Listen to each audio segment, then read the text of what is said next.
Indian 2 Kanguva அப்படின்னு இந்த வருடத்தில் மிகப்பெரிய எதிர்பார்ப்புகளோடு வெளியான பெரிய பட்ஜெட் படங்கள் பெரும்பாலும் ரசிகர்களுக்கு ஏமாற்றமை கொடுத்தது.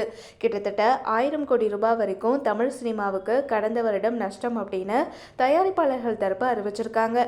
இந்த நிலையில் அடுத்த வருடம் எதிர்பார்ப்பில் இருக்கக்கூடிய முன்னணி கதாநாயகர்களுடைய படங்கள் என்னென்ன அப்படிங்கிறத இந்த காணொலியில் பார்க்கலாம்.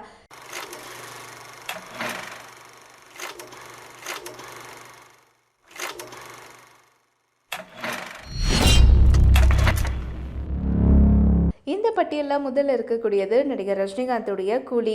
லோகேஷ் கனகராஜ் இயக்கத்தில் நடிகர்கள் ரஜினிகாந்த், சத்யராஜ் உள்ளிட்ட பலர் நடிப்பில் இந்த படம் உருவாகி வருது.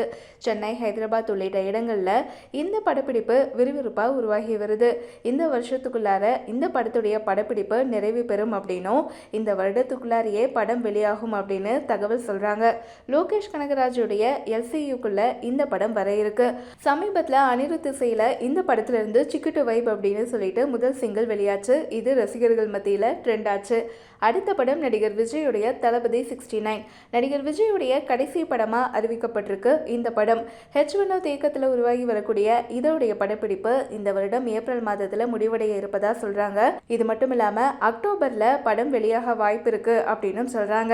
அடுத்து நடிகர் அஜித் குமாருடைய விடாமுயற்சி மற்றும் குட் பேட் அக்லி ஆகிய 2 படங்கள். இந்த 2 படங்களுமே ரசிகர்கள் ரொம்பவே எதிர்பார்த்திருக்காங்க. விடாமுயற்சி திரைப்படம் முதல்ல இந்த வருஷம் பொங்கலுக்கு வெளியாவதா அறிவிக்கப்பட்டு அதுக்கப்புறம் ரிலீஸ் தள்ளி போயிருக்கு. விடாமுயற்சி ஏற்கனவே பொங்கலுக்கு ரிலீஸ் அப்படின்னு அறிவிக்கப்பட்டதால அஜித்துடைய இன்னொரு திரைப்படமான குட் பேட் அக்லி படமும் பொங்கல் ரேஸ்ல இருந்து விலகுச்சு.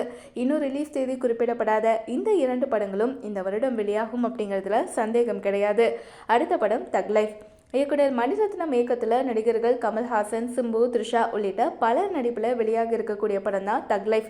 இந்த வருஷம் ஜூன் மாதம் வெளியாவதா இந்த படம் அறிவிக்கப்பட்டிருக்கு. நாயகன் படத்துக்கு அப்புறமா மணிரத்னமும் கமல்ஹாசனும் இந்த படத்தில் இணைஞ்சிருக்காங்க. இந்த படத்தோட நடிகர் கமலுடைய இந்தியன் 3 திரைப்படமும் வெளியாக இருக்கு அப்படிங்கிறது குறிப்பிடத்தக்கது. நடிகர் விக்ரம் நடிப்பில் உருவாகி இருக்கக்கூடிய வீர தீர சூரன் படத்துடைய படப்பிடிப்பு சமீபத்தில் முடிவடைஞ்சது. எஸ்.ஜே. சூர்யா, துஷார விஜயன் உள்ளிட்ட பலர் இந்த படத்தில் நடிச்சிருக்காங்க. சித்தா பட இயக்குனர் அருண் இந்த படத்தை இயக்கியிருக்காரு. இந்த படத்துடைய 2ஆம் பாகம் முதல்ல வெளிவர இருக்கக்கூடிய நிலையில முதல் பாகம் அடுத்த வருடம் எதிர்பார்க்கலாம். சிவகார்த்திகேயனுடைய 23வது படமாக உருவாகி இருக்கக்கூடிய படம் தான் SK23. நீண்ட நாட்கள் கழித்து இயக்குனர் முருகதாஸ் தமிழில் படம் இயக்குறாரு அப்படிங்கிறதால ரசிகர்கள் எதிர்பார்ப்புக்குள்ளாயிருக்காங்க.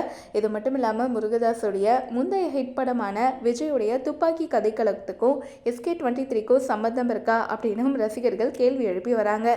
அடுத்து நம்ம பார்க்க இருக்கக்கூடிய படம் நடிகர் சூர்யாவுடைய ரெட்ரோ. கார்த்திக் சுப்பராஜ் இயக்கத்தில் நடிகர் சூர்யா முதல் முறையாக இணைஞ்சிருக்கக்கூடிய படம் தான் ரெட்ரோ. பூஜா ஹெக்டே இந்த படத்தில் கதாநாயகியாக நடிச்சிருக்காங்க. சமீபத்தில் வெளியான இந்த படத்துடைய டீசர் சூர்யா ரசிகர்கள் மத்தியில் பெரும் எதிர்பார்ப்பை ஏற்படுத்தியிருக்கு. கங்குவா படம் சூர்யா ரசிகர்களுக்கு ஏமாற்றத்தை கொடுத்தாலும் ரெட்ரா படத்துடைய டீசர் வித்தியாசமாக இருக்கிறதாவும் கதைக்களத்துக்கு அதிக எதிர்பார்ப்பு இருக்கிறதாவும் ரசிகர்கள் சொல்லி வராங்க. இந்த படங்களில் இந்த வருடம் நீங்கள் அதிகம் எதிர்பார்த்திருக்கக்கூடிய படங்கள் என்னென்ன அப்படிங்கிறத கமெண்ட்ல எங்க கூட ஷேர் பண்ணுங்க.